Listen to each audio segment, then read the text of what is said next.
আসলে প্রাচীনকাল থেকে এটা প্রচলিত ছিল যে প্রতিদিন পরিবারের সকলেই অল্প অল্প করে গীতা পাঠ করবে, কিন্তু সময়ের সাথে সাথে মানুষের কর্মব্যস্ততার কারণে এই গীতা পাঠের অভ্যাস মানুষের মধ্যে থেকে চলে যেতে থাকে, যেটা একদিক থেকে খুবই খারাপ।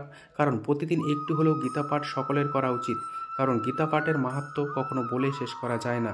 নিত্য গীতা পাঠে মানুষের সকল অমঙ্গল শ্রী ভগবানের কৃপায় নাশ হয়, মানুষের সকল সমস্যা দূর হয়, মানুষের ইহলোক ও পরলোক সুখময় হয়। গীতা পাঠে মানুষের জন্ম মৃত্যুর বন্ধন থেকে মুক্তি পায়, শ্রী ভগবানের চরণ লাভ পায়। যে যেই কামনা করে গীতা পাঠ করে, তার সেই কামনা শ্রী ভগবানের কৃপায় পূর্ণ হয়। তাই নিয়মিত অল্প হলেও গীতা পাঠ আমাদের প্রত্যেকের করা উচিত। কিন্তু যদি আমরা কর্মব্যস্ততার কারণে সময় না পাই, তাহলে কোনো দুটো শ্লোক আমাদের নিয়মিত পাঠ করা উচিত। চলুন এই ভিডিওটিতে জেনে নেওয়া যাক। শ্রী শ্রী ঠাকুর দুর্গাপ্রসন্ন পরমহংসদেব এই দুটি শ্লোকের কথা তার এক শিষ্যকে বলেন, এবং কেন বলেন সেটা একবার এক মনে শুনুন। একদিন কথা প্রসঙ্গে শ্রী শ্রী ঠাকুর তার এক শিষ্যকে বলেন, রোজ একটু গীতা পাঠ করিও। ঠাকুরের এই আদেশ পেয়ে সেই শিষ্য তার মনের দুর্বলতার কথা শ্রী শ্রী ঠাকুরের চরণে নিবেদন করে বললেন, বাবা, গীতা পাঠ একটু করি বটে, কিন্তু প্রত্যেক দিন করা হয় না। ঠাকুর বললেন, কেন?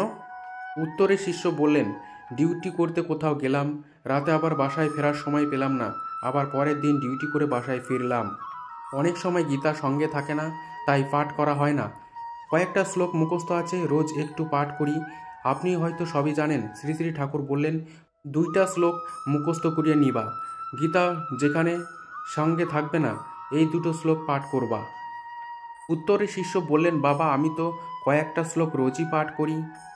শ্রী শ্রী ঠাকুর বললেন, এতে কিছু হবে না। গীতার প্রথম অধ্যায়ের প্রথম শ্লোক, ধর্মক্ষেত্রে কুরুক্ষেত্রে সমবেতা যুযুৎসব মাম কায় পাণ্ডবশ্চৈব কিম কুরুবৎ সঞ্জয়।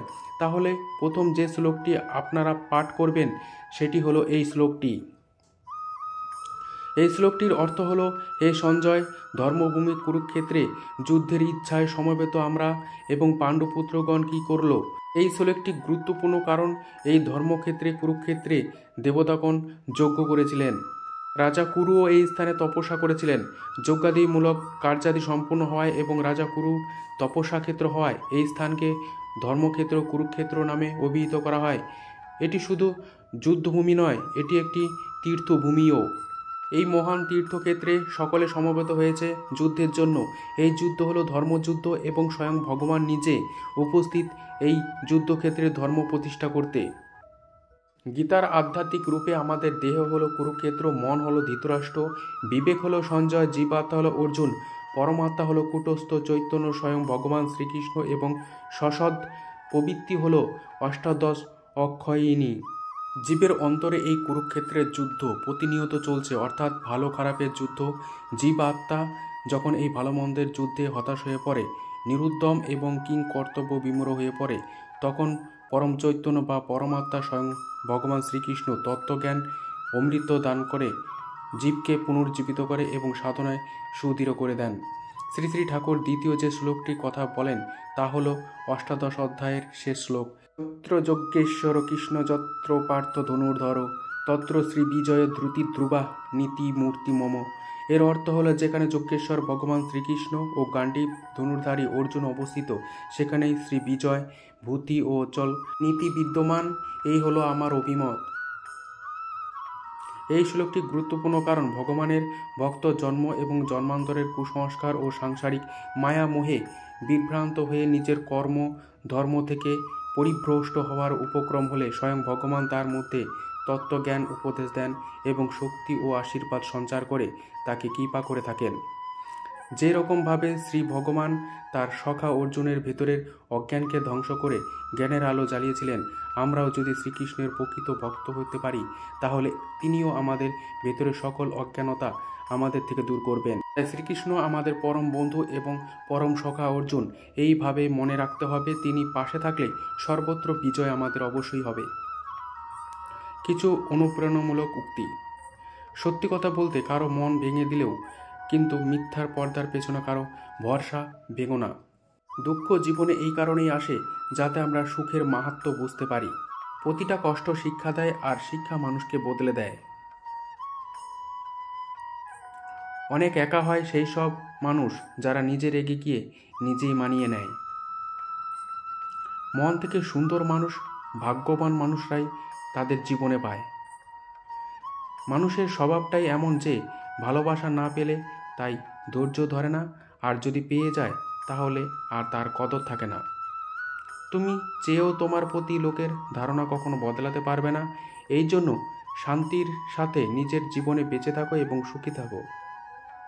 না বন্ধু বড়, না তোমার ভালোবাসা বড়। যে মুশকিল পরিস্থিতিতে থাকে সেই মানুষটাই বড়। যদি তুমি সাথে থাকতে না পারো, না চাইতেই সান্ত্বনা বা পরামর্শ দিও না।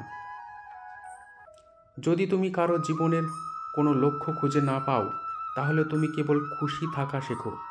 যদি উঠতে না পারো তবে দৌড়াও, যদি দৌড়াতে না পারো তবে হাঁটো, হাঁটতে না পারো তাহলে হামাগুড়ি দাও। যে অবস্থাতেই থাকো এগিয়ে চলা বন্ধ করবে না। কাউকে হৃদয় থেকে আপন করার পর তার থেকে দূরে থাকা ততটা কষ্টের তা সবাই বোঝে না। যদি তুমি সত্যি কারো সাথে সম্পর্ক ভালোভাবে বজায় রাখতে চাও, তাহলে তুমি সবসময় সেটাই বিশ্বাস করো যে তুমি তার সম্পর্কে জানো। যেটা নয় সেটা তুমি অপরের মুখ থেকে শোনো। ভালো লোকের পরিচয় হচ্ছে তারা সবসময় অঙ্গীকার রক্ষা করে। পক্ষান্তরে মন্দ লোকের অঙ্গীকার সবসময় অশান্তির কারণ হয়। দেখতে ভালো হলেই ভালো মানুষ হওয়া যায় না। ভালো মানুষ হতে হলে ভালো একটা মনের দরকার হয়। অর্থ ব্যয় করা উপার্জনের তুলনায় অনেক বেশি কঠিন হয়। যারা ছোট ছোট বিষয়ে কান্না করে ফেলে তারা দুর্বল নয়, বরং তারা পরিষ্কার মনের মানুষ। জীবনে হয়তো অনেক কিছু পেয়ে যাব, কিন্তু হারিয়ে যাওয়া দিনগুলো কোনো দিন খুঁজে পাবো না। ভালোবাসা কথাটা বলা যত সহজ, ভালোবাসার পথটা ততটাও সহজ নয়। তাই হয়তো অধিকাংশ ক্ষেত্রেই ভালোবাসার পথে ভালোবাসার মানুষটাকে পাওয়া যায় না। কেউ কেউ খাওয়ার প্রতি এতটা শৌখিন হয় যে তারা অন্যের খুশিকেও খেয়ে ফেলতে পারে।